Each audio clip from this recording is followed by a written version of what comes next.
Hello students.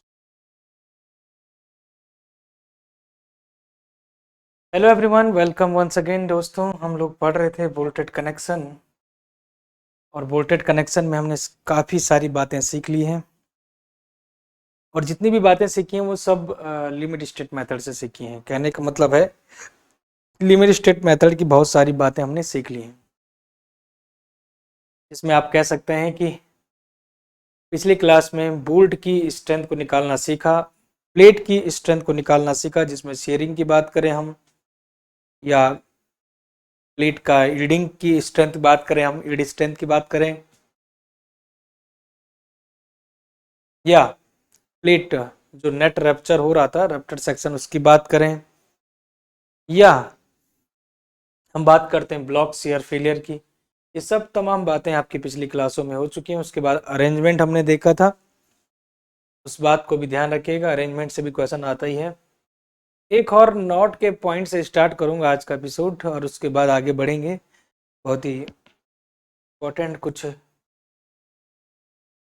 Points के साथ। तो सबसे पहले स्टार्ट करते हैं, नोट का एक इंपॉर्टेंट पॉइंट स्टार्ट कर रहे हैं। बोल्ट का ही सब एक इम्पॉर्टेंट पॉइंट आपका है जो चलेगा आज। दोस्तों, होता क्या है, मैंने आपको कहा था कि एक होता है सिंगल कवर प्लेट। दो सिचुएशन होती थी दोस्तों, एक होता था डबल कवर बट ज्वाइंट, और एक होता था सिंगल कवर बट ज्वाइंट। आपको याद है सारी की सारी बातें, मैं पिछली कई क्लासों में बता चुका हूँ, इवन रिवेट वाले चैप्टर में भी बताया था काफी बहुत अच्छे ढंग से। एक होता है डबल कवर बट ज्वाइंट और एक होता है सिंगल कवर बट ज्वाइंट। भाई डबल कवर जिसमें कि डबल कवर लगे हो, नाम से पता लग रहा है, सिंगल कवर जिसमें सिंगल कवर लगा हो। सवाल ये है ना, यहाँ पर मैं क्या क्यों डिस्कस कर रहा हूँ, यहाँ पर थिकनेस ऑफ कवर प्लेट के लिए कुछ बातें लिखी हैं। तो पहली बात मैं करूंगा, ध्यान से देखते रहिएगा, तरह से क्वेश्चन आएगा। Thickness of cover plate, thickness of cover plate, it should not be less then 5/8 times of T. एक सिचुएशन ये बनेगी दोस्तों, और एक सिचुएशन बनेगी thickness of cover plate, it should not be less than it should not be less than 9/8 times of T. दो situation बनती है यहाँ पर। कहने का मतलब है thickness of cover plate it should not be less then 5/8 times T in the double cover butt joint, and it should not be less than 9/8 times of t in the single cover butt joint, but t is the thickness of the main plate। ध्यान रखिएगा, जो t यहाँ पर रखा जाता है, ये t आपको हमेशा के लिए याद रखना है, t is the thickness of the main plate। अगर आपका थिकनेस जो t रहेगा is the thickness of main plate, thickness of main plate।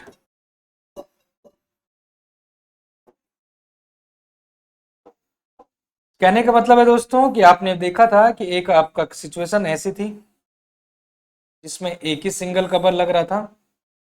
Main plate आपकी ये वाली मेन प्लेट थी, ये भी मेन प्लेट थी, ये तुम्हारा कवर प्लेट है, C for cover plate, M for M main plate. इनकी जो थिकनेस है उनकी बात कर रहे हैं। जनरली हम ये मान के चल रहे हैं कि दोनों जो मेन प्लेट है सेम थिकनेस की है। और अगर आप डबल कवर की बात कर रहे हैं तो डबल कवर में क्या करोगे, एक आपका मेन प्लेट हो गया, ये तुम्हारा मेन प्लेट हो गया, इसी के दूसरा ये भी मेन प्लेट हो गया, और उसके ऊपर भी कवर प्लेट, के नीचे भी कवर प्लेट। तो ये कौन सा जोन, ये कौन सी बात हो गई, डबल कवर बट ज्वाइंट के लिए। तो इसलिए ये जो फर्स्ट सिचुएशन मैंने लिखी है ना दोस्तों, ये आपका लिखा है specially double cover but joint. This is specially for double cover but joint. ये याद रखना है आईएस कोड के नोम से, और क्वेश्चन भी आएगा इसमें, for double cover but joint, double cover but joint. हाँ जी। दूसरा, thickness of cover plate it should not be less then 9/8 times, 9/8 times, मतलब कि 9/8 गुणा करोगे टी से। टी जो है thickness of main plate, main plate की थिकनेस दी रहेगी, उससे तो कभी भी कम मत रखना है। मान लेते हैं कि आपको 20 mm का प्लेट दिया है, मेन प्लेट 20 mm का दिया है, डबल कवर के लिए बात कर रहा हूँ, गुणा कर दोगे 5 अपॉन में कर दोगे 8, तो ये कितना हो गया दोस्तों, 2 चक्कू 8, 5 चक्कू 20, 5 पंजे 25/2, मतलब कि 12.5 से तो कम बिल्कुल नहीं रखना है। क्या जो कवर प्लेट आप रखोगे दोनों साइड, तो 12.5 से तो कम रखना ही नहीं है। ये एक एग्जाम्पल के तौर पर भी मैंने आपको समझा दिया। ऐसे ही दोस्तों, जब thickness of cover plate should not be less then 9/8 times of T, this is for the single cover, single cover, single cover but joint, single cover but joint. और ये दोस्तों बात हो रही है सिंगल कवर बट ज्वाइंट की, ये बात हो रही है दोस्तों सिंगल कवर बट ज्वाइंट की। तो सबसे पहले आज हमने जो शुरुआत की है आज की क्लास का, इसी नोट से स्टार्ट किया, बहुत इंपॉर्टेंट था ये। नेक्स्ट हम पढ़ेंगे दोस्तों कि जब आपका बोल्ट जो होता है ना कंबाइंडली इफेक्ट में हो, जब शियर के भी हो और टेंशन में भी लगा हो। मैं ब्लॉक शियर की बात नहीं कर रहा हूं, मैं ब्लॉक में पूरे केवल मैं बोल्ट की बात कर रहा हूं। यहाँ पर देखो, अगर मैं आपसे लिखता हूं ब्लॉक शियर फेलियर, तो ब्लॉक शियर फेलियर में आपके दोनों चीजें हो रही थी, उसमें प्लेट भी तो, उसमें तो बोल्ट सेफ था, आपका जो प्लेट था, आपको याद आ रहा होगा ब्लॉक शियर फेलियर क्या था, कुछ ऐसा फेल हो रहा था ना, कुछ याद आ रहा है इस तरह से। और ये जोन तुम्हारा ऐसा निकल के आ रहा था बाहर, ऐसे तो निकल के आ रहा था बाहर। शियर और टेंशन का ही खेल था इसमें भी, मैं ये बात तो समझ गया, कहने का मतलब शेयरिंग प्लेन और टीयरिंग प्लेन, टेंशन प्लेन हो रहा था, तो वजह से बोर्ड आपके यहाँ पर सेफली थे, और एक पूरा का पूरा जोन, एक ब्लॉक ही पूरा बाहर आ जा रहा था। इसमें तो पूरा का पूरा ज्वाइंट के फेलियर की हमने बात की थी, प्लेट के फेलियर की बात की थी, लेकिन अब हम बात करेंगे combined effect of shear and tension in the bolt. कहने का मतलब है bolt subjected to combined shear and tension. और इस टॉपिक को क्यों पढ़ रहा हूँ अभी आपको समझ आएगा। बोल्ट, बोल्ट समझते हैं ना, वही लिख रहा हूँ, bolt subjected to combined, combined shear and tension, shear and, bolt subjected to combined shear and tension, ये बात हुई है दोस्तों।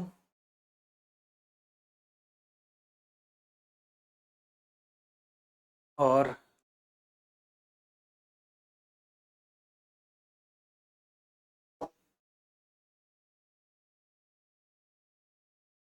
बात को समझो ध्यान से क्या है और इसमें पढ़ना क्या है।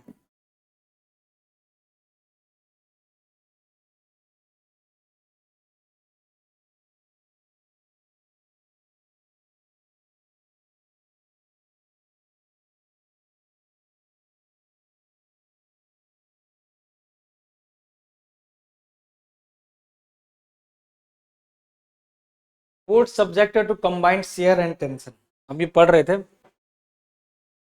इस टॉपिक का मतलब समझो पहले, इसका मतलब यह है कि कोई बोल्ट है, वो बोल्ट आपके ऐसी जगह पर यूज हुआ है, उसमें शेयरिंग भी एक्शन हो रहा है और उसमें टेंशन भी क्रिएट हो रहा है, तो उसको कहेंगे कंबाइंड इफेक्ट ऑफ शेयर और। इसका एग्जांपल देखने को मिलता है दोस्तों कुछ इस तरीके से, ये तुम्हारा कोई, समझ लो आप, कोई आई सेक्शन है ये, और इस आई सेक्शन, अच्छा आई सेक्शन समझ रहे हो ना, ऐसे रहा होगा, ये देखना जरा ध्यान, ये तो मैंने आपको वर्टिकली लगा के दिखाया है, लेकिन ये कुछ ऐसे रहा होगा बेटा, पहले भी समझा रखा है मैंने, ये बात थोड़ा सा याद आई मैंने।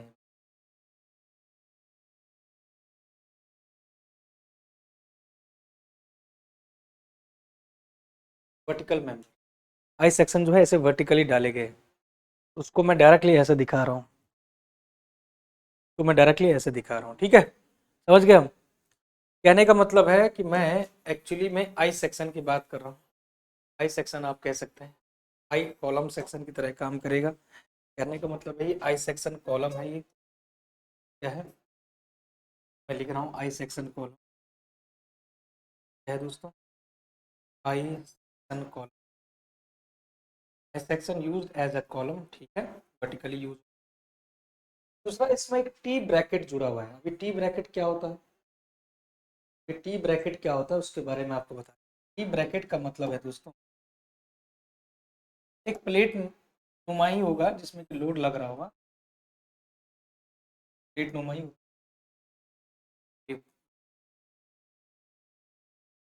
इसको जोड़ोगे कैसे, जोड़ने के लिए आपने क्या किया होगा, यहाँ पर बोल्ट को लगाया होगा, बोल्ट ऐसे लगाया होगा, तो यहाँ पर बोल्ट को यूज किया गया होगा।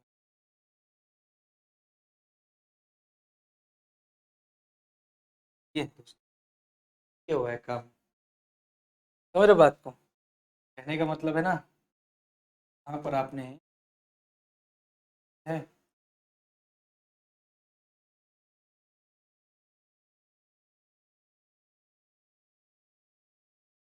ठीक है? कहने का मतलब है आपने इसको टी ब्रैकेट कहा जाता है दोस्तों, the T bracket. Bracket loading से याद आ रहा होगा ब्रैकेट शब्द, जब आप स्ट्रेंथ ऑफ मटेरियल में पढ़ रहे थे ब्रैकेट लोडिंग, तो वही कुछ था, ऐसा बीम था इसमें एक मेंबर ऐसे जोड़ रहे थे ऐसे, तो उसमें लोड लगा रहे थे, याद आ रहा है, कुछ वही चीज़ है यहाँ पर भी, कॉलम के साथ एक ब्रैकेट प्लेट या टी ब्रैकेट टी जोड़ा गया है और इसको बोर्ड के माध्यम से क्या किया गया है, बोर्ड के माध्यम से टाइटन किया है। अब बोर्ड के माध्यम से टाइटन, ये एग्जाम्पल है इसका, वो subjected to bolt subjected combined shear and tension, मतलब कि ऐसी एग्जाम्पल मैंने आपको ढूंढ के लाया हूँ यहाँ पर कि इस जगह पर इस तरह के सिचुएशन में ये जो बोल्ट रहेंगे ना, ये जो बोल्ट है ना, इनमें आपका कंबाइंड इफेक्ट रहता है, और जब कंबाइंड इफेक्ट है इसीलिए तो मैंने इसको एग्जाम्पल दिया है। क्या कहा है दोस्तों यहाँ पर, इसीलिए तो इसको एग्जाम्पल दिया है। कहने का मतलब है यहाँ पर आपका टेंशन भी क्रिएट होगा और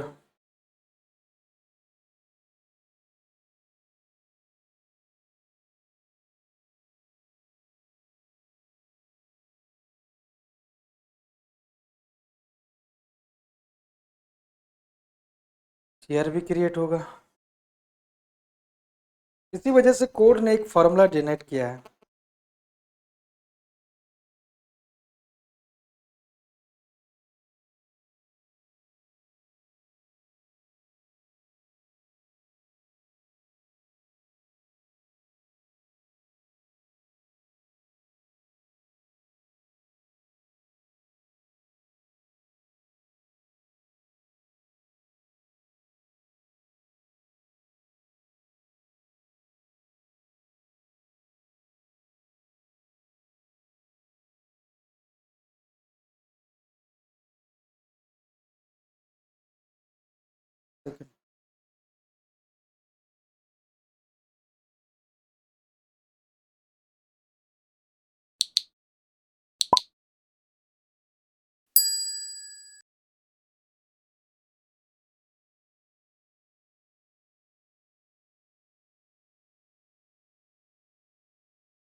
चलिए जी,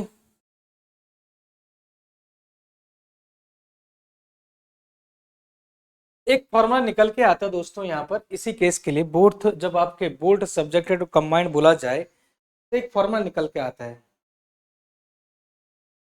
VSB VDB, जो कि जुड़ा हुआ है एक VSB और VDB से, TV से जुड़ा हुआ है और TDV से जुड़ा है। क्या बोला मैंने, एक तो जुड़ा है VSB और VDB से, TB और TSB से। कहने का मतलब है इस सिचुएशन में एक फॉर्मूला सेटिस्फाई होना चाहिए आपका, बहुत ही जानदार, VSB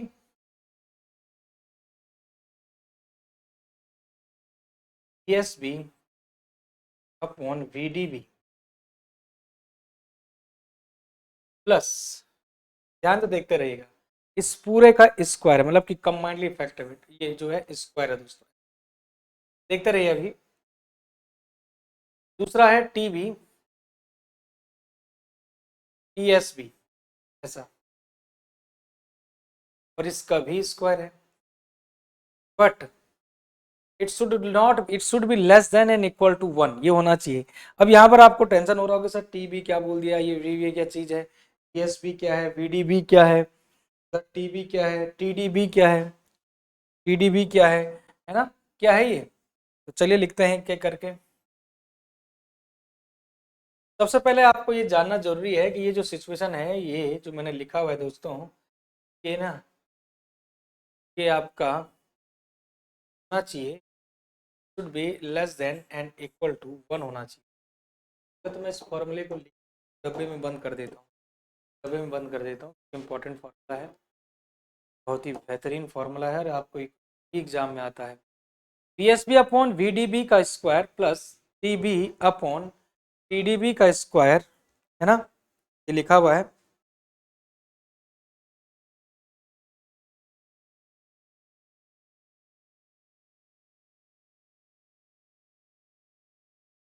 दोस्तों यहाँ पर आपका वी एस बी बना, वी डी बी बना, और प्लस में आपने देखा T V upon T D B. यहाँ पर आप सोच रहे होंगे सबसे पहले वी एस बी क्या है, इसको बोलते हैं दोस्तों फैक्टर्ड शियर फोर्स, और टी बी क्या है, यह है आपका फैक्टर्ड टेंसाइल फोर्स। और जब हम बात करेंगे ना वी डी बी की, ये तो आप जानते हैं डिजाइन स्ट्रेंथ ऑफ बोल्ट, और जब हम बात करते हैं टी डी बी की, तो ये है design tensile strength of bolt. अरे भैया,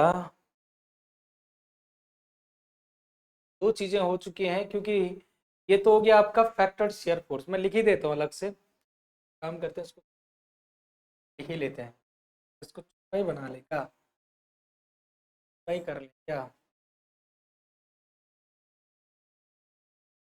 जगह बन जाएगी। Should be less than and equal to 1 दोस्तों। सबसे पहले जो वी एस बी है ना, वी एस बी, ये होता है factored shear force, factored shear force bolt. Factored क्यों लिखा है दोस्तों, क्योंकि ये आपका लिमिट स्टेट के बेस पर हम पढ़ रहे हैं, तो ये वर्किंग लोड नहीं होता है, ये फैक्टर लोड होता है। कहने का मतलब वर्किंग लोड के साथ जब लोड फैक्टर 0.5 का मल्टीप्लाई हो जाता है तो फिर फैक्टर्ड हो जाता है, तो वही चीज है ये। टीबी जो है दोस्तों यहाँ पर ये है फैक्टर्ड, वही अगेन फैक्टर्ड, वही वाला concept, factored tensile force, tensile force भी तो जनरेट हो रहा होगा, वोल्ट। उसके बाद वीडीबी, वीडीबी क्या है, design tensile strength of bolt, design tensile strength, tensile strength of bolt. दोस्तों नेक्स्ट है आपके पास टी वीडीबी। क्या याद है आपको वीडीबी के बारे में, कुछ याद है? एक तरह से डिजाइन स्ट्रेंथ ऑफ बोल्ट था, जो कि डिपेंड कर रहा था आपके दो चीजों पर। अरे याद है, कुछ नहीं है? डिजाइन स्ट्रेंथ ऑफ बोल्ट जो दिखा रहा था, बोल्ट की स्ट्रेंथ को दिखा रहा था, और आपने देखा है कि ये जो डिजाइन स्ट्रेंथ ऑफ बोल्ट है वो दो चीजों पर डिपेंड कर रहा था। क्या? एक वीडीएसबी पर, और दोस्तों एक वीडीपीबी पर। पिछली क्लास में सब कुछ बातें बता रखी, कोई नई चीज नहीं है आपके लिए। कहने का मतलब है जब आप डिजाइन स्ट्रेंथ ऑफ बोर्ड वीडीबी की बात कर रहे हैं, वीडी का मतलब होता है डिजाइन स्ट्रेंथ ऑफ बोर्ड, जो कि होता था वीडीबीएसबी और वीडीपीबी में से मिनिमम, सब बता रखा है आपको। तो याद नहीं आ रहा, चलो मैं दिला देता हूँ आपको याद। VDB, that means the design strength of board. This is depend upon the VDSB or VDP, the design shear strength of bolt and design bearing strength of board, and whichever is minimum, this will be design strength of board। हटा दो, यही चीज थी। कहने का मतलब है, ये तो हम कर चुके हैं सर, लगे हाथ। कहने का मतलब है VDB का मतलब है design strength of board, design strength of design strength of board. Board की डिजाइन स्ट्रेंथ क्या होगी वो हमको पता लग गया है, और साथ ही साथ ये सबसे इंपॉर्टेंट फॉर्मूलों में से एक आता है, क्योंकि अगर आपका थोड़ा सा भी लेवल जब इधर उधर होता है ना, वहाँ पर यही क्वेश्चन पूछा जाएगा।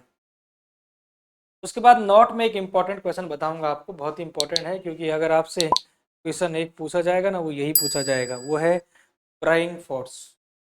प्रेइंग फोर्स, प्राइंग फोर्स भी बोलते हैं कई लोग, प्रेइंग फोर्स भी बोलते हैं, जो आप प्रोनाउंस। दोस्तों, इस सेटिस्फिकेशन होना चाहिए, कहने का मतलब है जब आपका, ये कहने का मतलब एक सिचुएशन है, एक सेटिस्फिकेशन है, एक चेक है, एक तरह से चेक है, ये होना चाहिए। अगर आप बोल रहे हैं कि कोई बोल्ट जो है अगर कंबाइंडली इफेक्ट में है, कंबाइंडली सब्जेक्टेड टू है सीयर के भी और टीयरिंग में, उस दौरान ठीक है भाई, कंबाइंडली इफेक्ट है, कोई बात नहीं, लेकिन उसमें सेफली डिजाइन के लिए ये सेटिस्फाई होनी चाहिए सिचुएशन, पीएसबी अपॉन वीडीबी, क्योंकि आपको फैक्टर्ड शियर लोड दिया रहेगा। डिजाइन स्ट्रेंथ ऑफ बोर्ड आप पहले ही निकाल के सीख चुके हो, फैक्टर्ड टेंसाइल लोड दिया रहेगा, TDB design tensile strength of board दिया रहेगा, ये निकालने का तरीका दिया रहेगा, ये सारा का सारा फॉर्मूला लगा के it should be less then और इक्वल टू 1 होना चाहिए दोस्तों, it should be less then और इक्वल टू 1 होना चाहिए, इस बात को ध्यान रखिएगा। चलिएगा आगे बढ़ते हैं दोस्तों। नेक्स्ट जो घटना है या नेक्स्ट जो कहानी हमारी, नोट में ही लिखाऊंगा क्योंकि इंपॉर्टेंट है ही, उसको नाम दिया जाता है प्रेइंग फोर्स या प्राइंग फोर्स, प्रेइंग फोर्स। और ये प्रेइंग फोर्स कुछ नहीं है दी, ये एक तरह का टेंसाइल फोर्स ही है और एक एडिशनल टेंसाइल फोर्स है बोल्ट में। कहने का मतलब है ये कोई अलग चीज नहीं है। अगर आपसे कभी बोला जाए कि प्रेइंग फोर्स का बेसिक मतलब बताइए, तो आप सीधे सीधे जवाब देना कि सर प्रेइंग फोर्स का मतलब एक तरह का टेंसाइल फोर्स है, लेकिन एक additional tensile force in the bolt. लेकिन वो एडिशनल टेंसाइल फोर्स के क्या कारण है उनको हम जानेंगे, एग्जाम्पल फिगर की मदद से भी सिखाऊंगा। कहने का मतलब है prying force is the additional force in the bolt generated due to the flexibility of plate, actually क्योंकि एक फ्लेक्सिबिलिटी इसका कारण बनता है, due to flexibility of connection. दोस्तों, इसमें प्रेइंग फोर्स क्यों जनरेट होता है सबसे पहले जानेंगे। ड्यू टू फ्लेक्सिबिलिटी, ध्यान से देखते रहिएगा दोस्तों, इंपॉर्टेंट है। Due to flexibility of connection, और कनेक्शन का मतलब सारा आ जाता है, ज्वाइंट ज्वाइंट सब आ जाता है दोस्तों। कनेक्शन का मतलब क्या आता है, सब कुछ आ जाता है इसमें। कनेक्शन का मतलब है कनेक्टिंग पार्ट, कनेक्शन का मतलब है due to flexibility of connection. Connection का मतलब हम कह सकते हैं ब्रैकेट में कनेक्टिंग पार्ट, जोन सा पार्ट आपका कनेक्टिंग हो रखा है, कनेक्टिंग पार्ट। और कनेक्टिंग पार्ट में दोस्तों आपके प्लेट ही तो जुड़े होंगे, कनेक्टिंग पार्ट में प्लेट ही तो होंगे जो कनेक्ट किए होंगे, ऐसा तो है नहीं कि आपने कोई जनरेट करेंगे। व्हेन, अब देखिएगा डेफिनेशन अब शुरू हो रही है, when the additional force generated, मैंने कहा ना when the bolt subjected to direct tension, सीधे सीधे है, when the bolt is subjected to, when the bolt is subjected to, when bolt is subjected to direct tension, direct tension, when the bolt is subjected to direct tension। कहने का मतलब है अगर आपका कोई बोल्ट है और वो डायरेक्ट टेंशन में है, पहला शर्त तो ये हो गया। बोल्ट उस समय पर क्या करता है दोस्तों, उस दौरान अगर बोल्ट जो है ना, bolt develop develop additional additional force, additional force, और वो टेंसाइल फोर्स ही होगा, tensile force called prying force, called prying. मिल गया जी। कुछ हद तक मुझे जहाँ तक लग रहा है कि कहने का मतलब है 30-40% तो आपके दिमाग में घुस ही चुका है कि प्रेइंग फोर्स जो है बोल्ट में ही एक एडिशनल फोर्स लग रहा है।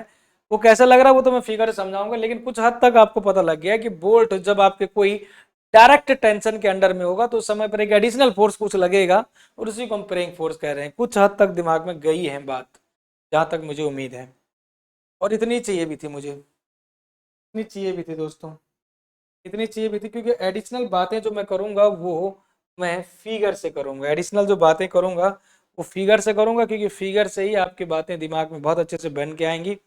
तो चलिएगा शुरुआत करते हैं दोस्तों, बहुत ही बेहतरीन चीज़ों के लिए। अच्छा, मुझे ऐसा लग रहा है कि शायद डिबेट में भी बताया था क्या मैंने प्रेइंग फोर्स, बताया था कि नहीं बताया था, चलो कोई बात नहीं। नहीं भी बताया होगा, बताया भी होगा, कोई बात नहीं, दोबारा पढ़ ली। दोस्तों एक प्लेट ये है, कोई दिक्कत नहीं, और एक प्लेट ये है। ठीक है, एक में क्या किया गया है, बोल्ट को ही यूज किया गया है। क्या किया गया दोस्तों, बोल्ट को ही यूज किया गया है। कुछ देखते रहो बस, जाने वाला।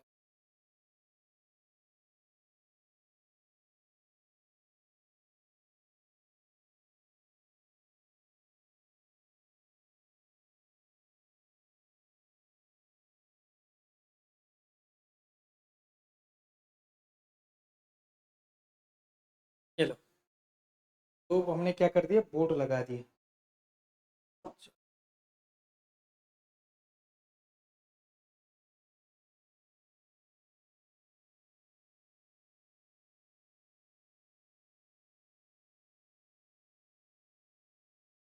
ठीक है, लगा दिया हमने बोल्ट।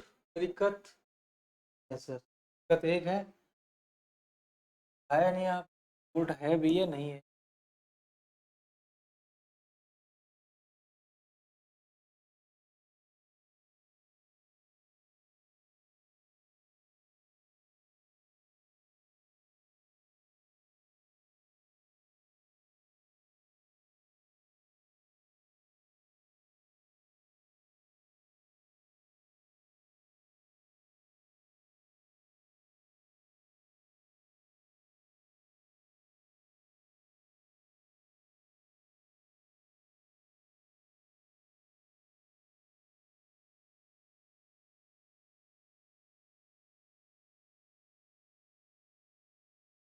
ये बोल्ट, कहने का मतलब ये बोल्ट कुछ इस तरीके से है बालकों।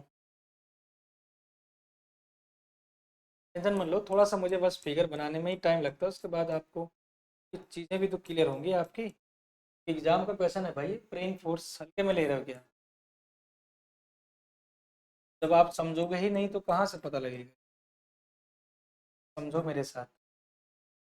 दोस्तों दो प्लेट रही होगी कुछ, इन प्लेटों को चाहे तो आप और खींच लो, थोड़ा और बढ़िया रहेगा। प्लेटों को थोड़ा सा और है, प्लेट को भी।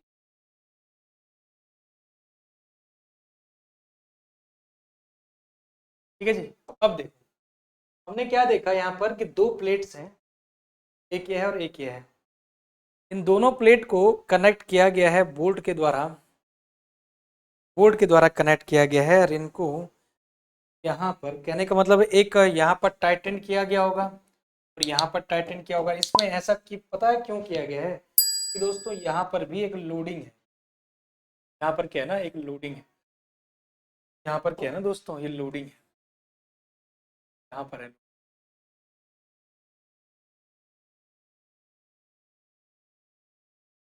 इस तरीके, समझ गए?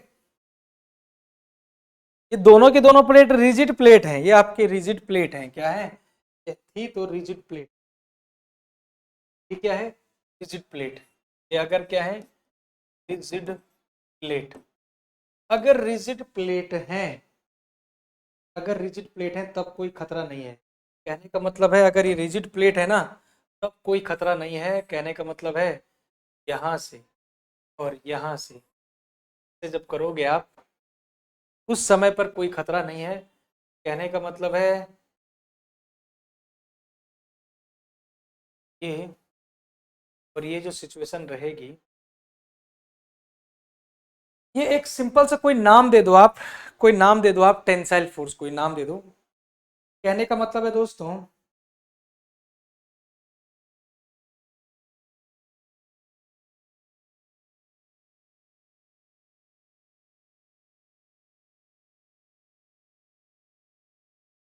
यहाँ पर आपने देखा कि ये दो प्लेट जो हैं, आप फील करो चीजों को कि भैया इसमें इसमें यहाँ पर भी लोडिंग आपका जनरेट हो रहा होगा, यहाँ पर भी। फिलहाल हम यहाँ पर देखते हैं, केवल एक ही पार्ट से देखते हैं कि यहाँ से टेंसाइल लोड लग रहा है, टेंसाइल लोड क्रिएट हो रहा है। इधर देखो जरा चीजों को समझो। अभी फिलहाल हम ये समझते हैं कि यहाँ से इस सिचुएशन को मैंने उठा दिया, एक पार्ट ये, ठीक है ना। और इस सिचुएशन को भी मैंने उठा दिया, ये वाला पार्ट के लिए कुछ अगेंस्ट में यहाँ पर एक क्रिएट हो रहा होगा, जनरेट हो रहा होगा टेंशन इस बोल्ट में। अरे हो रहा होगा, नहीं हो रहा होगा, इस बोल्ट में भी एक क्रिएट हो रहा होगा दोस्तों, इस बोल्ट में भी आपका टेंशन क्रिएट हो रहा होगा, ऐसे ऐसे इसमें भी हो रहा होगा। वही चीज मैं यहाँ पर दिखाना चाह रहा हूँ, कहने का मतलब है यहाँ पर भी क्रिएट हो रहा होगा टेंशन और यहाँ पर भी क्रिएट हो रहा होगा टेंशन, यस और नॉट। अरे मानते हो कि नहीं मानते हो?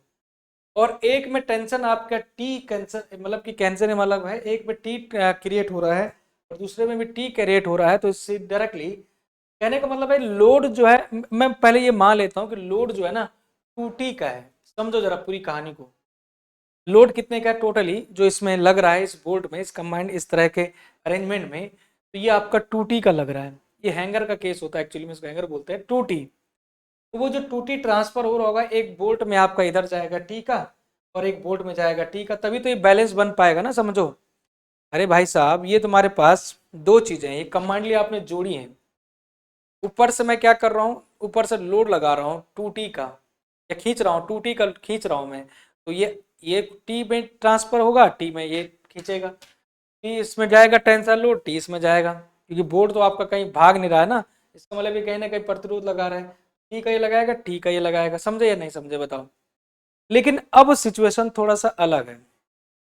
पहली सिचुएशन तो ये बहुत आसान है, लेकिन दूसरी सिचुएशन को समझना, दूसरी सिचुएशन को समझना दोस्तों कि हमने क्या किया। नीचे वाली प्लेट तो ठीक है आपकी, वाली प्लेट तो जो है आपकी जो ठीक ठीक है, ये वाली जो थी अपनी जगह। यहाँ पर बोल्ट भी चलो मैं दिखा देता हूँ, इसमें जो प्लेट है ना दूसरी प्लेट में थोड़ा सा छेड़खानी भी है। बताओ क्या छेड़खानी भी है, मैं बताता हूँ छेड़खानी क्या भी है, मैं बताता हूँ।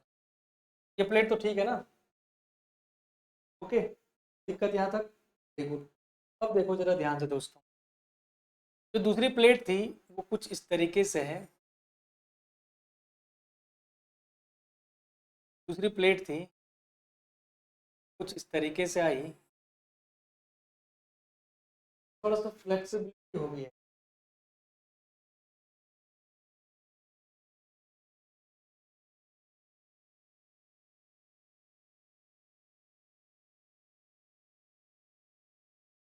मैंने ध्यान से करो,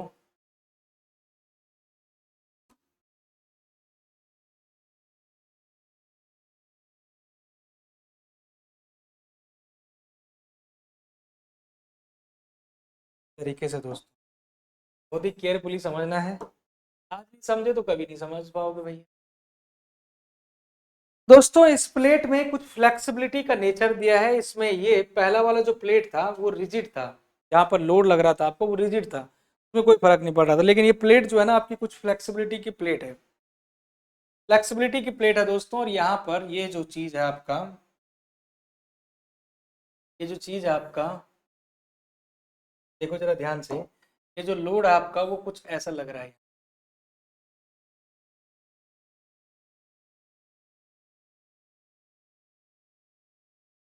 लोड जो लग रहा है,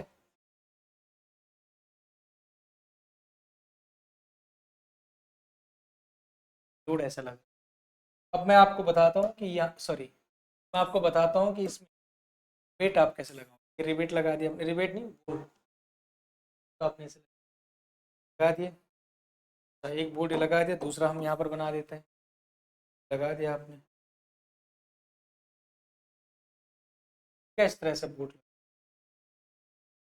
लगाने का मतलब है यहाँ पर एक आपने ये लगा दिया,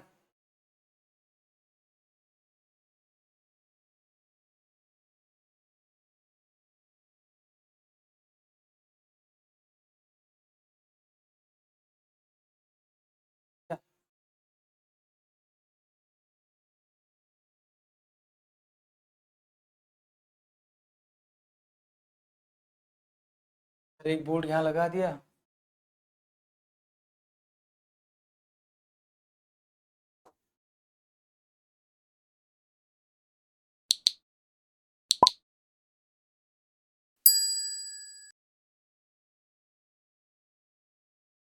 हट यहाँ। इस तरह से आपने क्या किया दोस्तों, बोल्ट को लगाया हुआ है। लेकिन सवाल ये है ना, ये जो प्लेट है ना जी, ये प्लेट आपकी फ्लेक्सिबिलिटी की प्लेट है। प्लेट को मैं यहाँ लिख देता हूँ, ये फ्लेक्सिबल प्लेट है। और जब फ्लेक्सिबल प्लेट है ना दोस्तों, ये जब फ्लेक्सिबल प्लेट है तो उस दौरान आप क्या देख रहे होगे इंटरनली कि यहाँ पर बहुत ही अच्छे से समझो, यहाँ पर इसी जोन पर एक एडिशनल फोर्स आपका लग रहा होगा, एक एडिशनल फोर्स जिसको मैं आपको T1 दे देता हूं, एक एडिशनल प्रेइंग फोर्स, और एक एडिशनल फोर्स यहां पर भी लग रहा होगा, T1 कह देता हूं इसको भी, एडिशनल फोर्स लग रहा होगा T1, तो कुछ भी है, टीयरिंग ही लगेगा एक्चुअली। ये क्या करेगा, इसको यहां पर ये खींचने की कोशिश करेगा इतने वाले पोर्शन को और इधर वाले पोर्शन, क्योंकि एक एडिशनल फोर्स जनरेट होता है जब फ्लेक्सिबल प्लेट होती है। नॉर्मली फोर्स आपका लग रहा था, कोई दिक्कत नहीं, नॉर्मल फोर्स कितने का था मैंने पहले भी आपको बताया था, नॉर्मल कितने का लग रहा था, 2T का लग रहा था। जिस प्रकार से मैंने यहाँ पर देखा ना, नॉर्मली फोर्स आपका 2T का लग रहा था, तो आपने देखा कि इस जोन में T इधर ट्रांसफर होगा, इस जोन में T इधर ट्रांसफर होगा, जो कि मैंने दिखाया भी है। तो रिजिड प्लेट के केस में कोई फर्क नहीं पड़ा, लेकिन फर्क पड़ा जब आपकी प्लेट फ्लेक्सिबल थी। देखा आपने, जब आपकी प्लेट क्या थी, फ्लेक्सिबल थी दोस्तों। तो इस फ्लेक्सिबल प्लेट के दौरान एक एडिशनल फोर्स जनरेट हुआ है, और किस तरह से यहाँ पर बता देता हूँ। इस तरीके से मैंने देखा कि यहाँ पर ये इस जोन में देखो, फिगर को फिर से बनाओ, फिगर को फिर से बनाओ, फिगर को फिर से बनाओ, फिगर को फिर से बनाओ। कहने का मतलब है एडिशनल जो फोर्स एक्ट हुआ इधर पे और इधर पे, वो जो फोर्स हुआ टी तो होना ही था, अरे टी तो होना ही था, ऑब्वियसली टी में तो कोई फर्क है ही नहीं, टी तो होना ही था, दोनों में टी तो जाएगा ही। और जब 2T का फोर्स लग रहा है तो एक टी उधर जाएगा ऐसे और एक टी इसमें जाएगा, लेकिन टी के साथ एक एडिशनल फोर्स T1 भी जनरेट हो चुका है, और यहाँ पर टी तो आना ही था, लेकिन इसके साथ एक और फोर्स T1 करके एक और जनरेट हो गया है। और दोस्तों यही सिचुएशन है आपकी प्रेइंग फोर्स की। Effect of prying is to increase the tensile force in the bolt. कहने का मतलब है ना, कहने का मतलब है, इस लाइन को मुझे लिखना पड़ेगा, बल्कि यहीं पर लिख देता हूं मैं, पर थोड़ा सा छोटा करके यहीं पर मुझे लिखना पड़ेगा, बहुत ही ज़्यादा ज़रूरी है दोस्तों, बहुत ही ज़्यादा ज़रूरी है इस बात को लिखना। बात तो आप खैर समझ गए हो, क्या मैं लिख रहा हूँ, देखो इधर, इफेक्ट ऑफ, स्टार करके लिख रहा हूँ, effect of prying force, effect of prying force increase, prying force is to be increase, to increase when the tensile force in the effect of praying force is to increase the tensile force, tensile force bolt. अरे कहने का मतलब है ना, घुमा फिरा कर एक ही बात ये कह रहा है कि प्रेइंग फोर्स कुछ नहीं है, ये एक तरह का एडिशनली टेंसाइल फोर्स जो जनरेट हो रहा है बोल्ट में, और उसके लिए कारण आपका कई सारे, मैंने कहा ना कि due to the flexibility of connection, connection में फ्लेक्सिबिलिटी हो, कहने का मतलब जो प्लेट आप कनेक्ट कर रहे हो उनमें से प्लेट कोई फ्लेक्सिबिलिटी में हो, तो दोस्तों उस समय पर हम देखते हैं कि जब बोल्ट आपका direct subjected to a direct tension, हमने देखा था कि बोल्ट ऐसा लगे हुए थे, उसमें डायरेक्ट टेंशन के अंडर में था, तो उस समय हम क्या देखते हैं, when the bolt is subjected to direct tension, bolt develop additional force, और वही जो एडिशनल फोर्स है दोस्तों वही प्रेइंग फोर्स कहला रहा है, और इसी प्रेइंग फोर्स को ही तुम कहेंगे effect of this prying force is to increase the tensile force in the bolt. कहने का मतलब अगर आपकी प्लेट रिजिड है तो कोई फर्क नहीं पड़ा है, लेकिन अगर प्लेट आपकी कोई फ्लेक्सिबिलिटी प्लेट है तो उस दौरान आपका एक एडिशनल फोर्स, एक अलग से फोर्स, एक एडिशनल फोर्स आपका जनरेट होगा, और उसी फोर्स को हम कह रहे हैं प्रेइंग फोर्स। तो पहली बार आज जब शायद मुझे लगता है इतनी मेहनत करने के बाद आपको प्रेइंग फोर्स के बारे में पता लगा है। समझ लगा नहीं लगा है, कुछ पता लगा नहीं लगा, बताओ, सच सच बताओ। ये सर,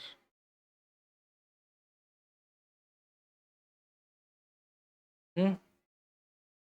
तो दोस्तों यहाँ पर हमने प्रेइंग फोर्स के बारे में बहुत डिटेल में जाना, साथ ही साथ आज की क्लास का सबसे